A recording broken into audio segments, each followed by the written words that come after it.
Olá, senhoras, olá, senhores, tudo bem? Saúde a todos com a paz de Cristo. Estamos felizes, né?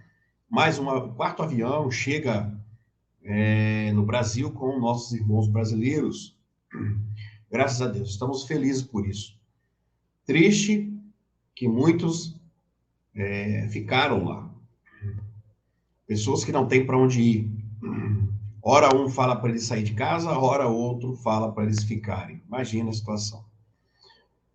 Graças a Deus que nossos irmãos estão chegando com segurança. Peço que você curta, peço que você compartilhe, por gentileza. Vamos falar então até que fim, né?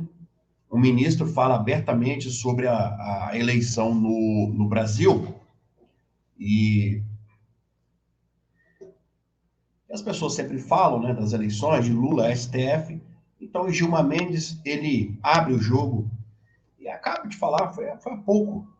Ele fala aqui, ele está, ele está em Paris, né? Olha só, ele está em Paris. E ele disse lá o seguinte: se tivemos eleição de Lula, isso se deveu à decisão do Supremo Tribunal Federal.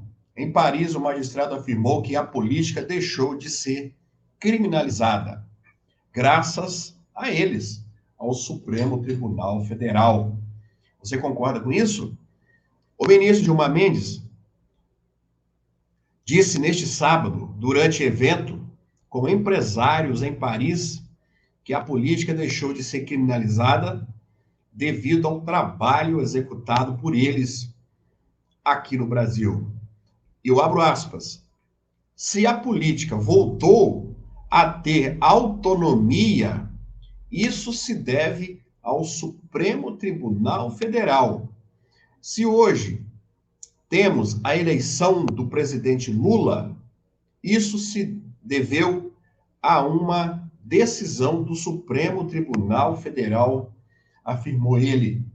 Gilmar Mendes participou de painel ao lado do presidente do Senado, Rodrigo Pacheco, e do presidente do Tribunal de Contas da União, Bruno Dantas, no Fórum Internacional do Grupo Espera. O evento reúne empresários, advogados e parlamentares. Em abril de 2021, o plenário do Supremo Tribunal Federal anulou as condenações de Lula pela Justiça Federal do Paraná. Com o resultado, o petista recuperou o seu direito de se candidatar novamente e daí para frente o resultado, vocês sabem o que aconteceu. A situação do Lula é uma situação, é um enigma, né, para o Brasil. Por que falo isso? Porque foi encontrar uma brecha nisso aí para poder, uma brecha na lei. A lei tem muitas brechas, mas você tem que conhecer e usá-las. Essa brecha na lei soltou um dos maiores criminosos do Brasil essa semana aí em Bahia, na Bahia, o tal do Dadá. Pode pesquisar aí que você vai ver. Inclusive, eu já gravei um vídeo falando. Porque ele tem um filho que tem uma doença. Olha, filho que tem uma doença, isso é motivo para soltar alguém? Veja, que o pobre ele não consegue isso. O rico ou o traficante consegue essa brecha. Vocês entenderam? Se um pobre, o advogado peticionar a um pobre, um cara que não tem condições, é muito sério o que eu estou falando aqui, e dizer assim, excelentíssimo, eu peço a revogação da prisão porque o meu cliente tem um filho com uma doença X. O juiz ele vai morrer de rir, ele vai dar uma gargalhada. Ele vai falar, isso não é motivo. Inclusive, isso aconteceu essa semana também. Uma advogada, ela não pôde participar da audiência, porque ela estava no 8º dia de parto, de gravidez, perdão, e estava em trabalho de parto. O desembargador falou que Gravidez não é doença. Então, são dois pesos, duas medidas. A situação do Lula. Vamos falar diretamente? A situação do Lula é o seguinte: o Lula estava condenado, né? As pessoas falam terceira instância, mas não existe terceira instância. Isso é fake news, tá? Só existe duas, né? O primeiro e o STF. O STJ não é instância, mas as pessoas falam terceira instância, tá tudo certo, tá tudo certo. Mas vamos lá. O Lula, vocês já ouviram dizer, né? Condenado em três instâncias. Na verdade, nós só temos duas. Não estou falando que o Lula foi condenado só em duas, né? E não em três. Não é isso que eu estou falando. Estou falando que qualquer um de nós, se formos condenados pelo Supremo, é duas, né? Mas tudo bem. Vamos lá, vamos seguir. São coisas que estão na cabeça das pessoas e a gente não consegue tirar. Então, foi condenado em todas as instâncias, vamos dizer assim, que fica melhor, né, do que falar números. O Lula, ele foi condenado, né? Ele foi condenado. E aí, o Bolsonaro chegou. O Bolsonaro chegou. Pessoal, essa é a verdade. Tá? O Bolsonaro chegou e partiu para cima dos ministros. Ele peitou os ministros do Supremo. Os ministros do Supremo falaram assim: olha, o que nós vamos fazer? O Haddad perdeu a eleição o Haddad perdeu a eleição pro Bolsonaro. Se o Haddad perdeu a eleição pro Bolsonaro, o Lula não disputou diretamente com o Bolsonaro. Entenderam? O Lula não disputou. Então, já que perdeu, né? Já que perdeu, então vamos fazer o seguinte: vamos dar um jeito aí do Lula, né? Vamos dar um jeito aí de soltar o Lula para o Lula, então, disputar com o Bolsonaro, porque a esquerda ela não tem candidatos de grandes nomes para o cenário nacional. Você pode ver que a direita tem. A direita tem a Michelle, a direita pode ter o Zema, a direita pode ter o Tarcísio, né? Pode sim. O Caiado, né? Estava cotado também.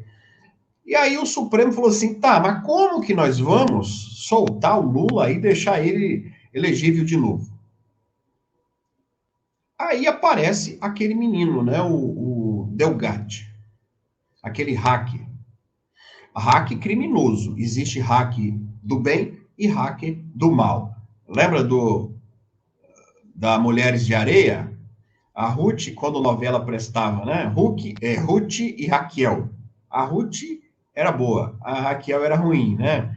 Pois é, existe o hack do bem e o hack do mal. Aí esse hack, ele invadiu o celular de Moro e também do Dallagnol, né? Invadiu o celular. Tá bom. E colheu aquelas mensagens da Vaza Jato. E segundo ele nem vendeu aquilo, né? Ele deu essas informações de graça, né? O site Intercept, tudo bem. O Supremo falou assim: peraí, essas mensagens, tem algo estranho nessas mensagens aí. Veja, o juiz, ele não pode usar nada ilícito. Para essas mensagens do meu celular ter validade, precisa ter um rito, o juiz autorizar. Não pode a polícia ir lá e quebrar o meu sigilo sem o juiz. Quando o delegado quer quebrar o sigilo de um criminoso, ele pede ao juiz: Excelência, eu quero quebrar o sigilo de fulano. O juiz vai analisar e vai deferir ou indeferir. É assim que funciona. Não é diretamente. Tá, isso não houve. O cara sozinho lá no escritório dele, sei lá onde, ele foi lá e entrou nos celulares. Essas mensagens não tinham validade. Não tem. Não tem. Mesmo sendo criminosas, mesmo provando que o Moro errou em alguns momentos, não pode usar. Teria que ter uma autorização judicial, mas o Supremo não pensa assim, não pensou assim. O Supremo foi e validou essas mensagens.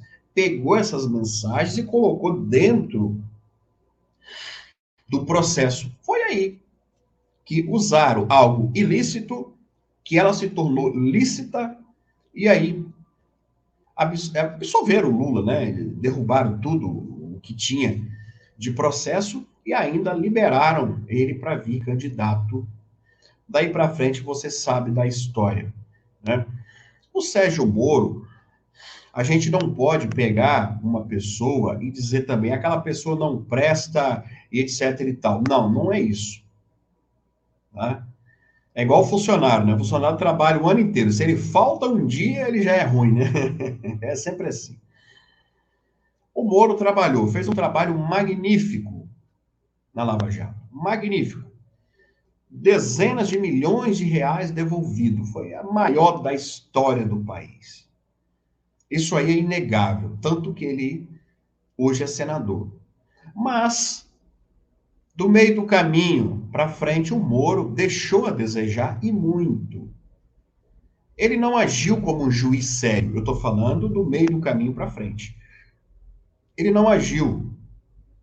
É porque você, talvez, você vê aquelas mensagens que vazaram, para você acha normal, mas para a justiça não é normal. O promotor e o juiz, eles não podem ter aquele tipo de conversa. Promotor e juiz tem que ser, e advogado também não pode, né? Olha, o juiz, o advogado fala, juiz, eu vou entrar com uma ação aqui, e o senhor vai lá e mete a caneta aí. Isso não pode. O promotor também, olha, eu vou indiciar aqui, você condena aí. Não pode.